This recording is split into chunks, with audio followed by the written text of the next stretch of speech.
In this video, you're going to learn the exact steps to how to move out to the ball so you can create more power and consistency on your forehand. So make sure you stay tuned because I'm going to show you the exact things you need to understand to make sure that when you move to the ball and you get there to hit it, you have the power and the consistency you need to beat better players.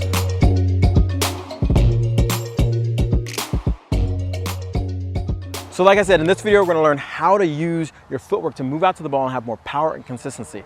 Now, just 1 second before you keep watching, make sure you watch part 1. This is part 2. Part 1 is about positioning and making sure that you understand how to get the ball in the right location before you think about moving out to the ball, which we're going to talk about in this video here. So if you haven't watched that, go here now and make sure you check out part 1 before you dig into part 2. So let's get started. Now we're going to talk about the exact footwork moves to get out to the ball. So now, why is this important? If you're more efficient with your footwork, meaning the steps and how you're moving out to the ball, you can cover more court with less energy and less steps. This is so important, especially for you singles players out there and doubles players. But I hear so many times singles players or new singles players sometimes are like, man, singles sucks. I gotta run so much. Now, partially that might be because you might be recovering in the wrong position and you should go watch this video to figure out where you should recover. But partly it might be your footwork patterns where you may be taking tons of little steps trying to get out to the ball. And you think that's good footwork. It's not. It's wasting a lot of energy and it's not efficient. And that's what I want to show you in this video. So let's get started. What are the first key concepts that we have to understand when we're moving out to the ball? First, we're going to move out to the ball in diagonals, okay? So many times when I'm working with players, they move in almost like L shapes. They scoot back and they go forward, or they go up and they go back because they're too close. And that's why understanding positioning is so crucial. It helps you anticipate where you need to be so you can run on the correct diagonal. You have 3 different diagonals, one along the baseline, one going back, and one moving forward. This is how you want to start thinking about moving in these different places on the court based on where the ball's being hit. So if it's hit really deep, you're going to run back on a diagonal, not an L shape. This is so many times people run back and then they scoot over and they do all these extra steps. Every extra step or 2 extra steps you take in hitting one forehand, just multiply that over the course of a match, and that's why you're tired. And so, again, start thinking of moving on diagonals. The second thing we want to start thinking is that you can really cover most of the court in 3 steps. And I mean from the center out to the single sideline in 3 steps. And it's called measuring your footwork. What measuring your footwork means is you take appropriate size steps based on how far you need to run. Okay, and this is a guideline. This is not a hardcore rule, because if the ball's really close to me, I might just, shuffle over. It's no big deal. But when you start moving the ball or going after the ball that has a little distance you have to cover, start thinking in 3 steps. And I like to call it walking steps, meaning that you either take normal size walking steps or you take bigger walking steps. If you start thinking it this way, you can really explode and cover pretty much all the way out to the single sideline and get back. So let's come back. Now that we understand this, we're moving on diagonals and we're going to use walking steps. Let's go through the exact pattern of footwork that you need to understand to be the most efficient on the court, to have power and consistency. So the very first thing is, after we split step, we're going to move out with our outside leg. When we take that outside leg, this is a moving step. If you've ever watched any of my other videos, there's a difference between a hitting step and a moving step. A hitting step is where my toe is positioned to create the kinetic chain or add energy to my kinetic chain. We're not going to do that yet. This is a moving step, which means the toe is pointed in the direction that you are going to move. Now get this, imagine this. Wherever your toes are pointed, that's the most efficient way to move in that direction. Yet, I see so many players moving off the side, shuffling sideways. It's the most inefficient way ever. Just imagine, have you ever walked up to a friend to shake their hand and then you shuffle sideways? No, you walk directly to them, you put your hand out and you just start walking. That's the best way to move. So the cool thing is everyone in the world knows how to do this, because everyone knows how to shake a hand or at least walk out to a court. So if you can walk out to the court, you can have great footwork. So when we take this outside step, our outside toe is going to point in the direction we need to move. So if we understand that, it then changes how we think about moving in diagonals. If I'm moving across the baseline, I'm going to take that outside step and my toe is going to face that direction.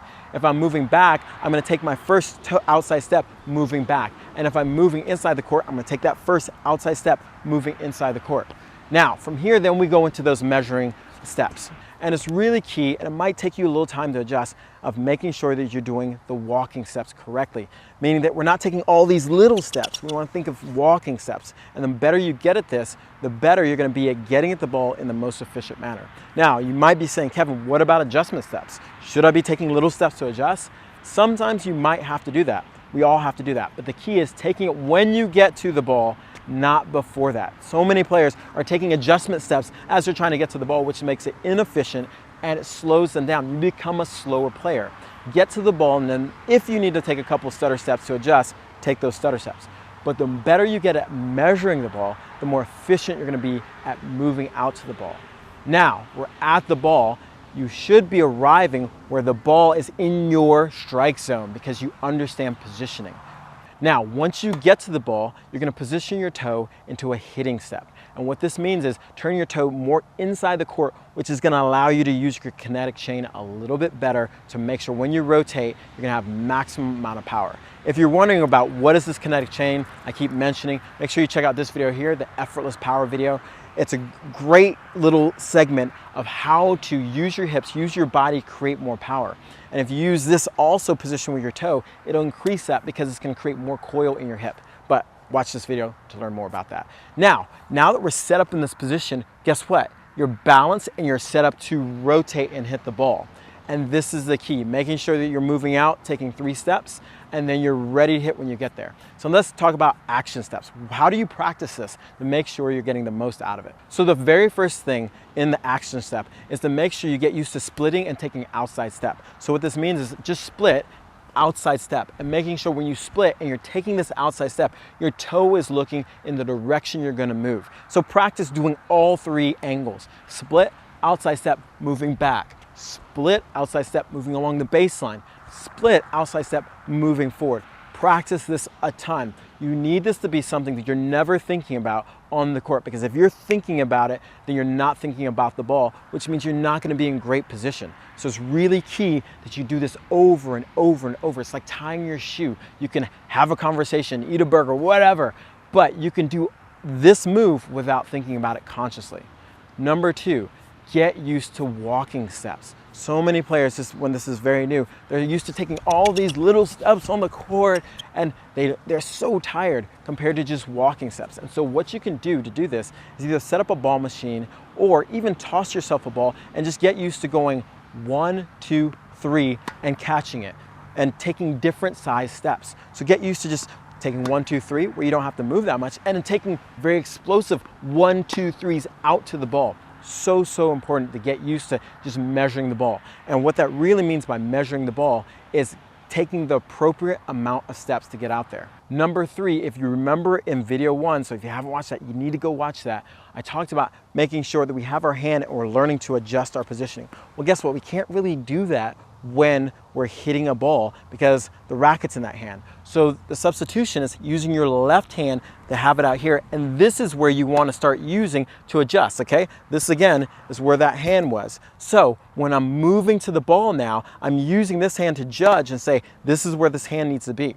So now it gives you a great way of not only adjusting, but also learning how to measure your footwork better. So you can have a ball machine, or you can even toss it out to the side and take that very first step and move over 1, 2, 3 and catch the ball in your hand. It's really important that when you catch the ball in your hand here, that you're not moving your hand around or making adjustments. You focus on catching the ball here and then swinging. So all I would do is toss it, go over, catch the ball in the right position, drop it, and then swing and hit it. And then finally is getting and putting it all together. So I'd split, outside step, 1, 2, 3, get to the ball, and then hit, and bingo, there you are, you have the rotation. Now you're probably wondering, Kevin, you're not telling me how to get back. Well, that's video 3, where we talk about special positions of how to get back. It's super important because recovery is equally as important as getting out to the ball. And most players don't recover that well because they don't understand how to deal with momentum, how to deal with creating a lot of energy because you're moving fast, on what to do with it. So what happens is they kind of like stifle it and like fight it, and they actually cut off the power they can have, especially on dynamic shots when you're on the run. For right now, this is what you need to practice before we go to that video. So in summary, it's really important to understand that you're gonna move on diagonals, okay? No more L shapes for you, all diagonals. You gotta get this in your mind. Number two, make sure when you do your split step and you're taking that outside step, you're moving in the direction of that diagonal. These two things are so important because it makes you way more efficient moving on the court. Number three, when you move out to the ball, use your opposite non-dominant hand to help you track the ball. This is part of what we talked about in video 1, so if you haven't watched it, make sure you go watch it. But this also will assist you in making sure that you're in great position to hit your forehand and that you're set up to be balanced and rotate. So if you like this video, make sure you go to totaltennisdomination.org and sign up for our free consistency course. All you have to do is hit level up, sign up, you'll get a free account and you'll get access to my brand new free consistency course to help you improve your consistency so the next time you go out and play a match, you're not losing matches because you're not making balls.